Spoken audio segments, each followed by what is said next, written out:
6 years of waiting. Todd Helton, officially a member of the Baseball Hall of Fame in Cooperstown. Welcome back, Altitude Sports Radio. Alex Ryan-Emy alongside Christopher Dempsey as we head on out to the Ramos Law Hotline. Car accident, you need Ramos Law, medical doctor and attorney at ramoslaw.com, where we find the incomparable Tim Kurkjian of ESPN. Tim, it's a pleasure having you on. Thank you so much for giving us a few minutes of your time. My pleasure, fellas. Great day in Colorado yesterday and today. It's a fantastic day seeing the Todd father, Mr. Rocky, finally headed to Cooperstown after 6 years of being on the ballot. No one knows more baseball history than you, Tim. Make the case, your case, for Todd Helton being a Hall of Famer. Obviously, you don't have to worry about votes anymore, but tell me why he's a Hall of Famer in your eyes. Well, he's one of the best players I've ever seen. I voted for him every year. On the big picture, he's a 300, 400, 500 guy. That is 300 average, 400 on base, 500 slugging. Only 18 guys have ever done that. And if you take his numbers in each, like the only guys ahead of him are like the 10 greatest hitters of all time. That's how productive Todd Helton was. I mean, 316 lifetime. We forget about batting average these days, which is a mistake. Your lifetime 316 hitter, and you drive in as many runs as he did. Plus, he was a really good defensive player. He won 3 Gold Gloves. But most important, fellas, Buddy Bell was the manager of the Rockies. Buddy, who I know exceptionally well and has been everywhere. His dad, his grandfather, his father played in the major leagues. He told me that Todd Helton understands the competition of the game as well as anyone I've ever seen. And the competition of the game, to me, covers everything. It's like he understands we're here to win. He understands what it takes to be a great teammate and what it takes to show up every day and be the best you can be. That's who Todd Helton was every day of his career. Tim, first of all, I just want to say big fan, man. I've been watching you and reading you for years. It's just it's amazing to have you on the program, so thank you for being here. I do wonder this about the Baseball Hall of Fame. Do you think was this about the right amount of time? What was he on? Six ballots is what he was before. Is this about the right amount of time it took for him to get into the Hall of Fame, or did he have a case to maybe be included maybe a year or two earlier?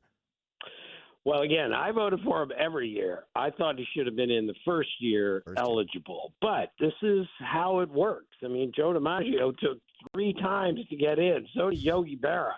And not everyone voted unanimously for Willie Mays. So there's no telling, how the voting is going to go, which is what makes the process so fascinating. And I know why people held it against Todd Helton, in part because of the ballpark in which he played. I mean, his OPS was basically 200 points higher at home than it was on the road.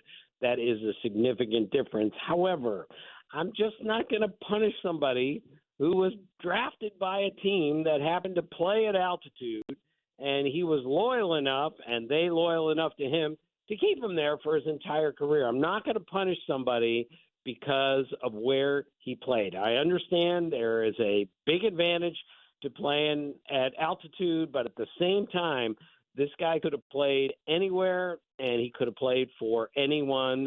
So I think that's why it took a little while to get in. The Denver bias, which worked against Larry Walker, worked against Todd Helton, but now they're both in. Is that kind of how people are still seeing playing in Colorado right now, just from like a national media or a baseball expert standpoint? That it's just a huge advantage for hitters, just no matter what, even in this kind of post-Humidor era at the Coors Field? Yes. I mean, it is a huge advantage for hitters. But I will say, and I'm not making excuses for anyone, but, enough players have told me when they go to Coors Field, they have to make a major adjustment when they get there because of the way the ball travels. And then when they leave, they have to make a major adjustment because the ball doesn't travel and it moves differently at less than altitude. And Todd Helton and every other Rocky has had to deal with that every time they go on the road. The ball from the pitcher moves a little differently. So it's still a great advantage playing there. And, yes, it makes it hard to win there. It makes it hard to pitch there. But, again, some people just get through all of that. And Todd Helton's one of those guys.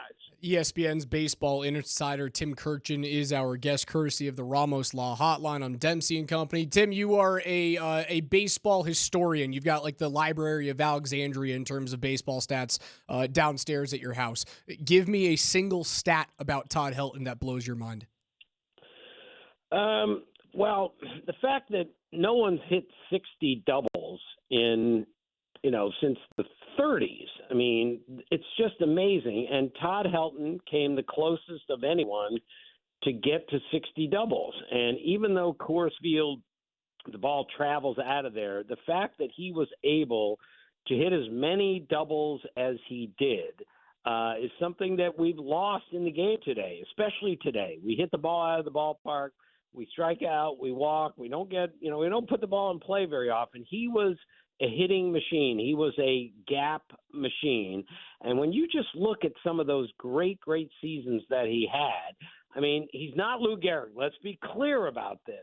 But when you start looking at some of the cumulative numbers of X amount of years together, Lou Gehrig's the only other first baseman that can run up those kind of numbers that Todd Helton did, and that is really saying something. He had those 59 doubles in what should have been an MVP season, right? All the way back in 2000 when he finished fifth. It was Jeff Kent, Barry Bonds, Piazza, Edmonton, and then Helton in the voting in the NL. If he plays and puts up those numbers today, do you think he probably wins the MVP if he doesn't have guys ahead of him like Piazza, Bonds, and Kent winning that was a little odd? Yeah, well, the way we used to vote for the Hall of Fame, for the MVP, is the way that I still kind of vote for it is, did you help your team make the playoffs? Did you get your team into the playoffs? And now it's basically the Player of the Year award, unless, you are so great like Aaron Judge 2 years ago that maybe Shohei Ohtani did more amazing things, but Aaron Judge got the Yankees into the playoffs with a tremendous season. So, yes, I think Todd Helton would have won at least one MVP if the voting were back then like it is today. It doesn't matter anymore, though, whether he won an MVP or not. Everybody recognized what a great player he was on a daily basis. Adrian Beltre and Joe Mauer also into the Hall of Fame yesterday. Tell us something that really resonates with you about each one of those guys. Well, Adrian Beltre, to me, is one of the 5 greatest defensive third basemen I've ever seen behind Brooks Robinson, Nolan Arenado, Scott Rowland, Mike Schmidt. I mean, that's the list, unofficial list. That second name, there's a poisonous name here, Tim, yes, for some reason. Sorry. That's just the way it works. And then you throw in, 447 homers. And by the way, he never hit a home run on opening day. Think about that for a second. He has the most career homers of anyone who never hit a home run on opening day. I think Frank Robinson and Ken Griffey Jr. hit 8 homers on opening day, and Beltre never did, but he was a great player in every way. Only Brooks Robinson played more games at third base than Beltre did, and to have 3,000 hits, nearly 500 homers, be that durable, play for that long, that's why he's in. He is Tim Kurkjian of ESPN. Tim, again, we appreciate you so much for your time. Get on out of here. Enjoy your newest grandbaby, the third one right now, McKinley. I hope you guys are loving her and having your son closer to home back there in Philly now. Yes, grandchildren are the greatest. I have 3 of them, and I see 2 of them every day. I just got back from their house, and I'll see McKinley very soon. You can fill a full bullpen at this time. Tim, we appreciate you. Get out of here. We'll talk to you soon. Okay, guys. See you. Tim Kurkjian of ESPN making the case for Todd Helton, Hall of Famer now. Again, the 60 doubles thing, the 257 career average with 2 strikes, the second all time in OPS behind Barry Bonds, who obviously was steroid juiced for that number. He also had all those walks. Like the guy was downright sensational every single year here in Colorado. Unfortunately, doesn't win a World Series, gets pretty close, gets blown out by the Red Sox. And again, a revisionist here, 2007. Like that dude was almost in Boston, almost got traded from Colorado and waived the no trade clause, and it all got held up on. Again, probably a shrewd move from Dick Momfort and Dan O'Dowd at the time, which was, we want one of your best prospects for this guy. Helton was 33 at the time, still playing well, but not at his prime, not at his peak. And how that fell through was the Rockies asked for, at the time, Jacoby Ellsbury, who was like the number 1 prospect in baseball, the next coming of Christ as a center fielder. They also wanted a big, burly left-hander who had to beat cancer in John Lester, who won a few World Series rings, namely, I believe he was a member of the curse-breaking Cubs that year. They wanted those players, and eventually it just got to a point that in the winter meetings, it didn't come to fruition, and Todd said, screw it, I'm staying here for the rest of my career. They get to the World Series. They had a couple of years of success and then calls it a career. Yeah. Now he's a Hall of Famer.